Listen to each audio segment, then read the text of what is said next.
नमस्कार बंधुरा आशा करছি আপনারা সবাই খুব ভালো রয়েছেন। এখন বাজে 11টা 15।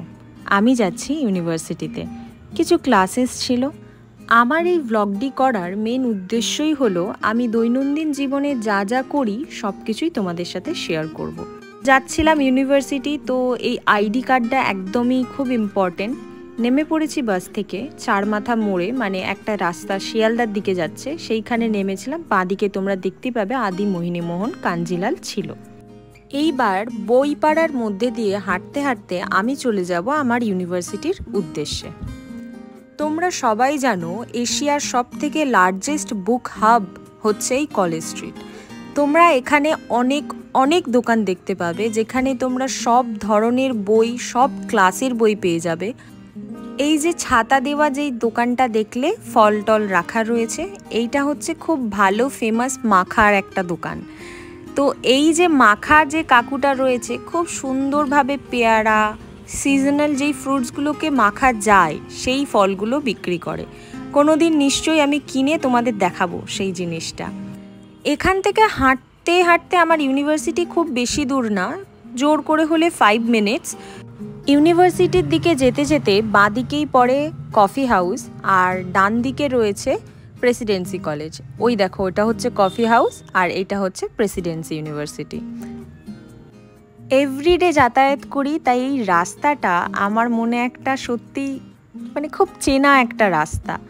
আর এদিকে দেখতে পাচ্ছ পুজোর তোড়জোড় কিন্তু শুরু হয়ে গেছে। যাই হোক, এত বেশি গরম ছিল, তোমরা দেখতেই পাবে পুরো ঘেমে বিধ্বস্ত অবস্থা।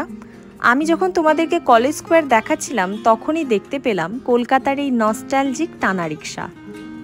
তোমরা কারা কারা এখনও পর্যন্ত টানা রিক্সায় ওঠোনি সেটা অবশ্যই আমাকে কমেন্ট করে জানাবে, আর কারা কারা উঠেছো তাদের কেমন লেগেছে সেটাও আমাকে জানাবে। এরপর আই কার্ড দেখিয়ে এন্ট্রি করলাম আমি ইউনিভার্সিটিতে। ইউনিভার্সিটিতে ঢুকেই এইটা হচ্ছে আমাদের বিল্ডিং, আশুতোষ বিল্ডিং। তো ঢুকেই একদম সোজা রয়েছে অফিস রুম, আর তার ডান দিকে রয়েছে এই লিফট, আর লিফটের একদম পাশেই রয়েছে সিঁড়ি। যার যেরকম ইচ্ছা সে সেটা ইউজ করে যেতে পারবে। আমার আজকে ক্লাস রয়েছে সেকেন্ড ফ্লোরে। সেকেন্ড ফ্লোরে নেমেই একদম সোজা আসছি, আর দেখো প্রত্যেকটা কক্ষকে বিখ্যাত মানুষদের নামে নামকরণ করা রয়েছে। এইটা হচ্ছে ডিপার্টমেন্ট অফ উর্দু। এইরকমভাবেই প্রত্যেকটা ক্লাসরুমের বাইরে কোনটা কোন ডিপার্টমেন্ট সেগুলো লেখা থাকে। আজকে আমি ইউনিভার্সিটিতে একটু তাড়াতাড়ি এসেছি, যাতে ফাঁকা অবস্থায় তোমাদের সাথে একটু হলেও কিছু শেয়ার করতে পারি। তো ব্যাগটা রেখেই ইমিডিয়েটলি আমি চলে যাচ্ছি থার্ড ফ্লোরে। আমি লিফটে করেও যেতে পারতাম, বাট আমি সিঁড়ি দিয়ে গেলাম, ওটাই সামনে ছিল। তো এই দেখো থার্ড ফ্লোরে এসে গিয়েছি। থার্ড ফ্লোরেই রয়েছে আমার মেন ক্লাসরুম, মানে আমার যে মেন পেপারটা রয়েছে সেটার ক্লাসরুম। আর এইটা হচ্ছে আমাদের ডিপার্টমেন্ট অফ ইংলিশের ক্লাসরুম। সবার আগে বলাটা খুব দরকার, সেটা হচ্ছে আমি এই ক্যালকাটা ইউনিভার্সিটিতে ডিপার্টমেন্ট অফ ইংলিশের একজন স্টুডেন্ট। তো ক্লাস আমাদের কমপ্লিট হয়ে গিয়েছিল। আমরা এসেছিলাম একদম ইউনিভার্সিটির টপ ফ্লোরে। অনেক বন্ধু বান্ধবরা মিলে প্রায়শই আমরা এখানে এসে আড্ডা মারি।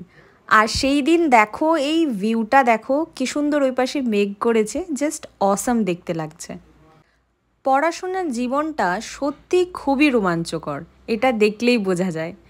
তো এইবার বাড়ি ফেরার সময় বাড়ি ফিরতে ফিরতে একটা জিনিস তোমাদের সাথে দেখায়, সেটা হচ্ছে এই যে ইনি এখানে বসে রেস্ট নিচ্ছেন। আসলে ওনার নাইট ডিউটি, তো তাই জন্য উনি সকালের রেস্টটা কমপ্লিট করছে। তো ওখান থেকে বেরিয়ে বাসে করে ফেরত এসে হাওড়াতে আমি ট্রেন ধরে বাড়ি ফিরছিলাম।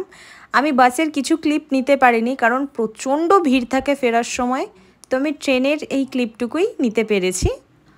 আপনারা যারা যারা আমার এই ভ্লগটা পুরোটা দেখছেন তারা অবশ্যই দেখবেন ভ্লগটার মধ্যে কোনো জাঁকজমকপূর্ণ কিছু নেই।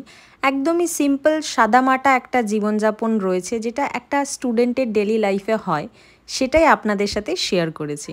বিকেলে গিয়েছিলাম একটু মার্কেটে, কিছু কাজ মিটিয়েই বাড়ি ফেরার পথে দেখলাম প্রত্যেকটা দোকানেই পুজোর নতুন নতুন জামা কাপড় এসে গেছে।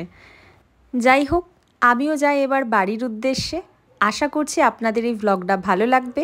ভালো লাগলে অবশ্যই চ্যানেলটিকে সাবস্ক্রাইব করবেন আর একটা লাইক দিয়ে যাবেন। শুভরাত্রি।